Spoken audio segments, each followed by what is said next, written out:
Assalamualaikum. Alright, ni kalau aku dah siap tanda-tanda ni. Ni a little bit advance sikit daripada apa yang kita biasa kita buat. Ada satu elemen R1, R2, R3 kat situ. Okay, kalau kita tengok market structure dekat Microsoft kalau kita tengok dekat, cuba kita tengok daily dulu. Alright, sorry. Dia jadi macam sekejap Okay, kalau kita tengok daily, dia ada buat a lot of memang kalau ikutkan kita tengok semua memang dia uptrend lah sampailah dalam seminggu 2 minggu yang lepas. Okay, dalam seminggu 2 minggu lepas kalau kita tengok dia buat satu bearish engulfing kat sini. Okay, kalau kau tengok kau akan nampak satu bearish engulfing dekat cursor aku ni lah. Okay, so bila kita jumpa satu bearish engulfing dekat daily, kita tengok dia tak retest lagi ni. Dia turun dan dia tak retest pun. Okay, so bila kita tengok macam ni, kita boleh terus tanda dekat bearish engulfing dekat daily tu macam mana. Sekejap, aku buang ni. Okay, kita boleh terus tanda bearish engulfing tu, and then kita tengok dia punya kotak dia macam mana. Okay, kalau kat sini aku ada tanda satu kotak kat situ. Kalau kau pernah perasan sebelum-sebelum ni aku pernah cakap apa tu Microsoft ni kalau je break that resistance, dia akan ada satu downtrend yang heavy. Ini yang aku masukkan ni lah. Okay, jadi kalau kat sini kita boleh nampak terus kita punya structure low, higher high, higher low, higher high, and then kita boleh nampak dia buat lower low kat situ. Okay, ini daily kita tengok. Jadi bila kita tengok dia dapat lower low, dia akan test dekat mana. Adakah dia akan buat kat sini ataupun dia akan buat dekat atas. Okay, macam mana kita nak tahu? Kalau kita nampak ada satu macam aku dah tanda R1, R2, R3 ni, maksudnya dia berhampiran. Dia macam dia membentuk double top ke triple top ke kat situ. So bila dia bentuk macam tu, apa kita perlu buat? Kita cari the next level atas dia, engulfing, bearish engulfing. Kita tengok. So most probably dia akan reject dekat situ. Dia tak reject dekat level ni. Dia reject atas lagi. Okay. So kalau macam orang yang main macam support resistance, dia akan sell dekat sini ni. Dekat area sini. Dia akan sell kat sini. Tapi sebab kita layan supply and demand, supply and demand akan ni yang orang kata, kita kata stop loss hunting ni. Kita akan hunt support and resistance punya guide punya stop. So untuk hunt dia maksudnya kita akan cari sell order dekat area-area engulfing atas daripada level R1, R2, R3. Ini setup yang paling cun lah ni kalau untuk reverse. Ni market structure dia. So jadi untuk hari ini hari Rabu, saya rasa hari Senin rasanya. Untuk hari Senin itu hari, aku masuk, kalau kita tengok dekat 15 minit boleh nampak lebih jelas.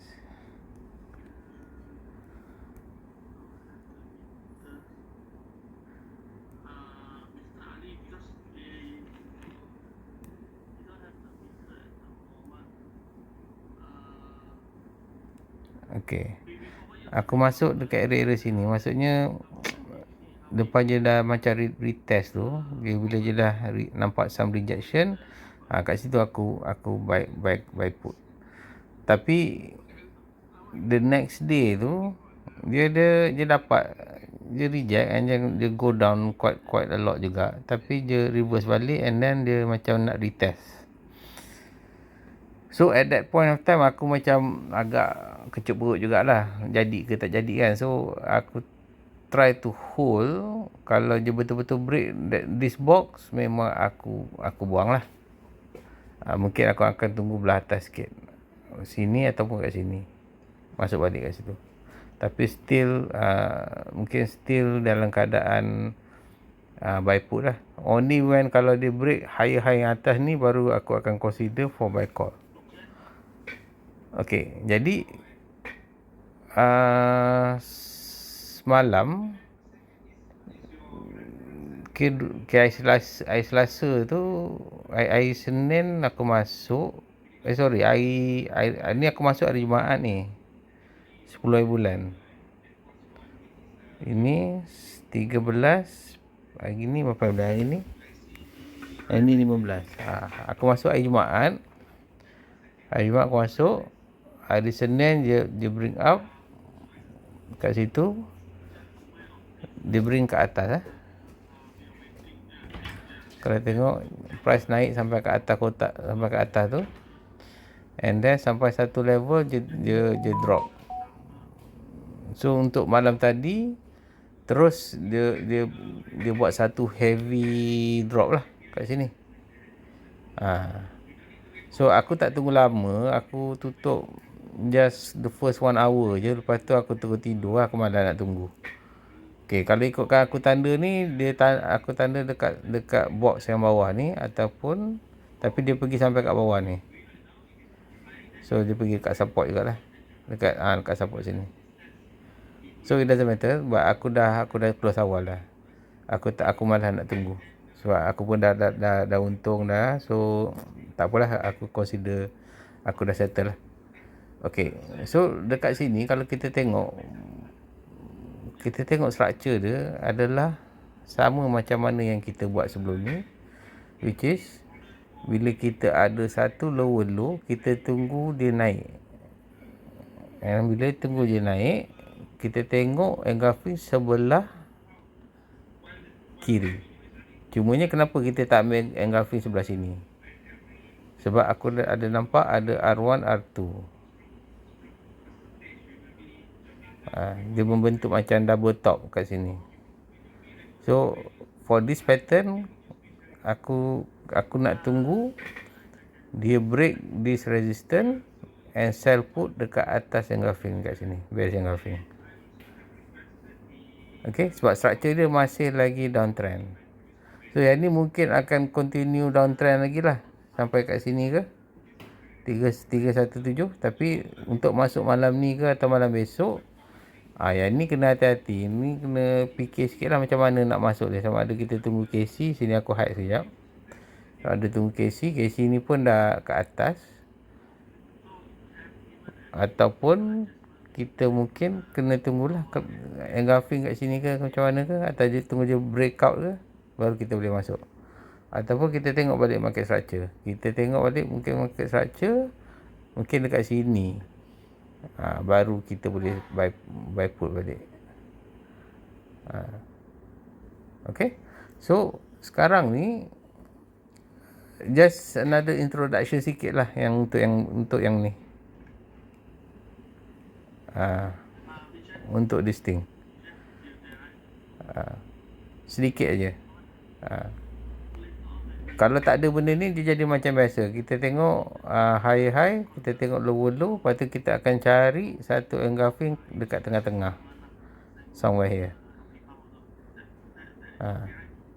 Tapi sebab kita ada R1, R2, R3, dia menunjukkan kita kalau je break and this market structure still stand, dia akan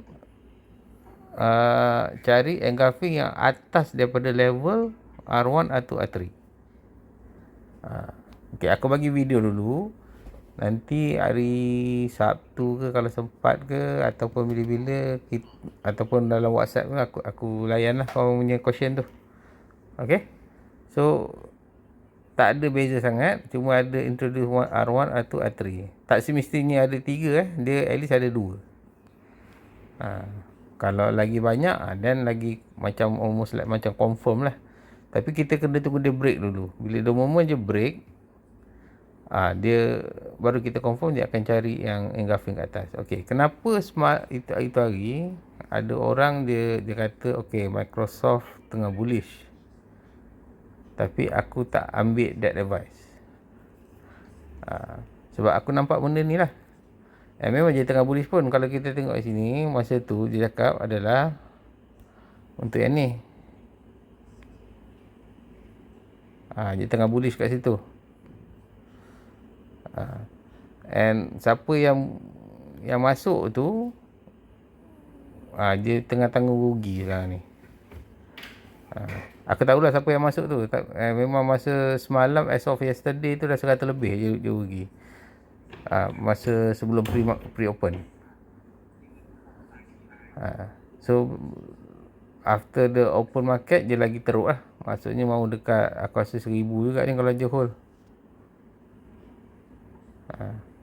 So itu je yang cara yang aku nampak trading of Microsoft itu hari. Kenapa orang lain buy call, aku buy put. So this is the reason. The market structure yang basic still retain as bearish. Okay. So kalau kita tengok sini memang bearish. High kita ada low and then kita tunggu naik. And aku dapat tangkap agak cun lah. Tak adalah sharp sangat tapi okay. So bila dia drop tu memang dia drop betul-betul punya drop. So the next level is mungkin kalau kita nak cari, kita kena cari sekali lagi lah macam mana. Mungkin kita kena tengok market structure yang dekat sini je. Yang kat sini. So what is the market structure kat sini? Market structure kat sini kita consider as bearish juga. So kita nak tunggu dia naik sampai mana? Mungkin dekat sini. Tapi sini tak ada engulfing. Tapi ada satu resistance kat situ. Ataupun dekat area atas ni. Area sini.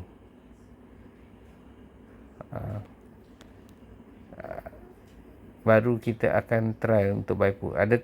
Apakah kita kata kita tak boleh nak buy call? Boleh kita nak buy call.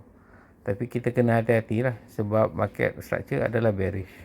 So mungkin kalau kita nampak je naik pun, area-area sini kita kena tengok. Mungkin take profit kat situ. Atau kalau dia push lagi, mungkin kita akan boleh buat dekat atas. Take profit kat atas. Tapi I don't think dia akan go more than that lah. Tapi depend kita tak tahu market tu macam mana kan. Mungkin dia akan break juga.